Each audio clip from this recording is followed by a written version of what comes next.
Hi everyone, welcome back to my channel. My name is Lou. I'm a registered dietitian, and in today's video we're going to be talking about how to become a registered dietitian slash nutritionist. And I'm going to make all the distinctions so that way it's clear. But if you don't want to wait too long for the video, I need to say, starting out, that in order to become a nutritionist, you do need a college degree. So I officially became a nutritionist in 2016, and then I became a dietitian in 2018. So in order to be a nutritionist, you need a degree from a four-year university studying nutrition. So first things first, let's make some distinctions and define some terms. Every dietitian is a nutritionist, but not every nutritionist is a dietitian. And that is because when I have my credentials, my credential is a registered dietitian nutritionist. The reason why nutritionist is tacked on is because to identify a nutritionist, but sometimes people don't understand what a dietitian is. So our title is registered dietitian nutritionist. And then when I am licensed with my state, I become a licensed dietitian nutritionist, which I am licensed. So let's talk about the process of how to become a dietitian, since that is the more tedious of the two, as we can say. So number one, in order to become a dietitian, you need to graduate from a DPD program. That basically means that you went to undergrad, or even if you did this in your master's level, you graduated with a DPD program. Now, if you go to the Academy's website, the Academy of Nutrition and Dietetics, they will have a list of the current DPD programs. It is important that you check this, because just because your school offers nutrition or they offer dietetics, that does not mean that they're a DPD school, right? So you have to make sure that that is accurate and that your school is actually a DPD school. Okay, so the second part in becoming a registered dietitian nutritionist, you've completed your undergrad degree, you completed the 4 years in the DPD program, or if you did it at the master's level or the PhD level, however long it took, you completed that program, and now you have graduated from a DPD program. The next thing you need is an internship. So we call it internship, but it's not traditionally like your traditional internship. This is like when you're getting your clinical hours and you're actually learning in the field. And there are programs that you can apply to directly, or you can do the matching process. And that's the reason why I make the distinction, is because I did the matching process. I did not match, but then I went ahead and I applied to a program directly, and I was actually admitted into that program, and I completed my internship. Similar with the DPD program, internships are verified by the Academy of Nutrition and Dietetics, and you can go on the Academy website and you can see the list of current internship programs that are offered. Now, my recommendation is, if you're going to choose an internship program, I would go for a coordinated program. If they have a bachelor's coordinated program, that is a coordinated bachelor's program, which means that when you graduate with your bachelor's degree, you have also completed your internship within that 4 years, so you can actually sit for your dietetics exam right after your bachelor's degree. Now, that is not common, but for the school that I went to for my internship, they did have a coordinated bachelor's program, which was Howard University. When you are in their bachelor's program, you're also in your internship, and then once you complete that bachelor's degree, you can sit for your exam. Now, master's programs or master coordinated programs are very common. You can go ahead and get your master's degree as well as complete your internship. Now, I like the idea of attaching it to a school because financial reasons. I got into a distance learning program for the internship, but it cost $10,000, and I didn't have a way to pay that $10,000. And if you need some type of loan, you're going to have to apply for that loan specially. But when your program is actually attached to a school, you can apply through FAFSA and get federal student loans, which is how I paid for my internship program, since it was so expensive and my parents didn't have the means in order to pay out of pocket. That was the second part of the process. You graduated from a DPD program, and you've completed your internship. Internship lengths or internship programs can vary from length.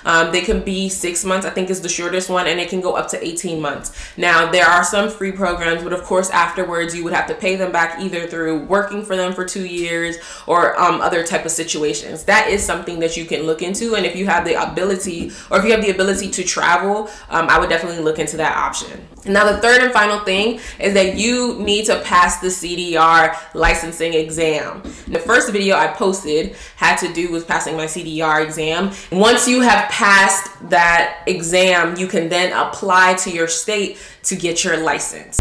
So when you've completed those three processes, you graduated from a DPD program, you completed your internship program, and now you've passed your CDR licensing exam, you are now a registered dietitian nutritionist, and then you can technically buy your credentials, or you're allowed to use the credentials through the CDR. As a registered dietitian, I am able to apply to any job that requires a registered dietitian. And sometimes some jobs also require a license. You know, the two are not the same. Sometimes you'll just need your CDR credentials. And then other times you will need a license. A lot of the times, if it has anything to do with insurance, if you're working in a hospital, if you're working in long-term care, you will need a license 9 times out of 10.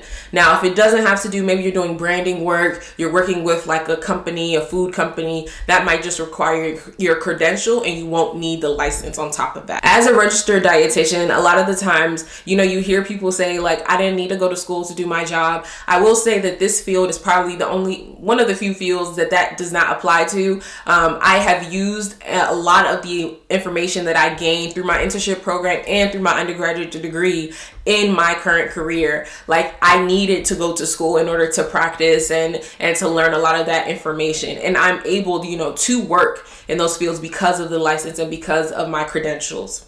Now, let's talk about how you can become a nutritionist. And if we're being honest, you know, you see a lot of programs that are promoted online about take this course, you could become a nutritionist. You see certain fitness companies promoting courses that you could take in order to become a nutritionist if you're already a physical trainer. And the truth is, the scope of practices are different. Once you get into the nitty-gritty of these courses, they'll even tell you you actually can't really practice as a nutritionist even though you're taking this course, right? So the only people who are considered nutritionists are individuals who have graduated from a 4-year university or from a master's program or PhD program with a degree in nutrition. You cannot just take a course and become a nutritionist. And I do know some nutritionists that after they have taken their degree program, either bachelor's level, master's level, PhD level, they can also sit for an exam and become a licensed nutritionist. Now, when we talk about jobs that you can apply to, my friend who actually was a licensed nutritionist, but then she went on and did the internship in order to become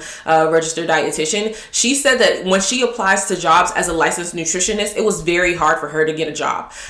She had a degree in nutrition and she also had completed the exam. So she was a licensed nutritionist. However, those credentials aren't as recognized. And because, you know, we see so many people who can go into courses and become nutritionists, that terminology is very nuanced. So more people or more companies are more comfortable hiring registered dietitian nutritionists because it is seen as a more credible credential.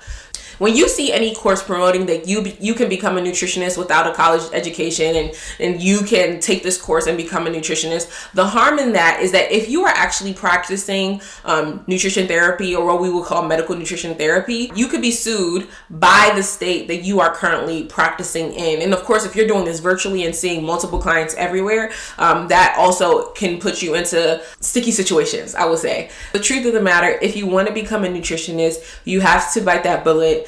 It does take a long time. It does take some work, but at the end of the day, like we always say, you will always be 4 years older from today. So if it takes 4 years, it does not matter. I would say go ahead and put the time in, put the work in that you can. Now, if you're going into college and you're still deciding what you want to do, I hope this video really does help you. I didn't go into college as a nutrition dietetics major. I went into college doing biology. And then I realized and found that my school happened to have a DPD program, which helped me transition into the field of nutrition and dietetics.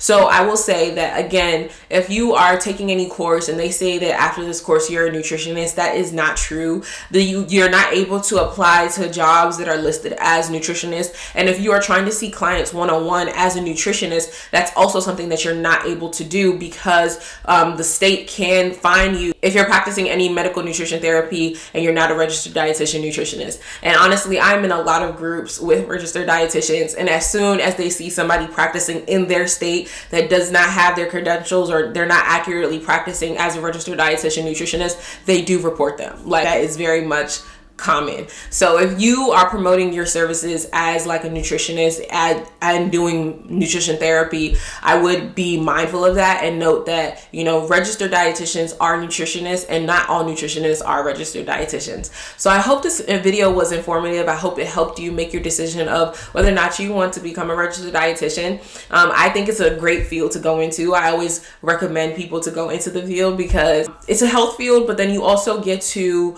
really personalize it. You can go into private practice, you can specialize, you can do all of these things. And when we just talk about the master's program, so currently, eventually a master's degree will be required to become a registered dietitian, but you can get that master's degree in anything. And I always recommend that if you can get the master's degree in something that's complementing what you want to further do and what you want to specialize in and what you want to be seen as the expert in, I will go for that. I personally got my degree, or my master's degree, in counseling psychology, and that is why I focus on holistic nutrition. I focus on mental health and the connection with food, not specifically eating disorders, but generally just mental health as it connects with food and how we perceive food and intake.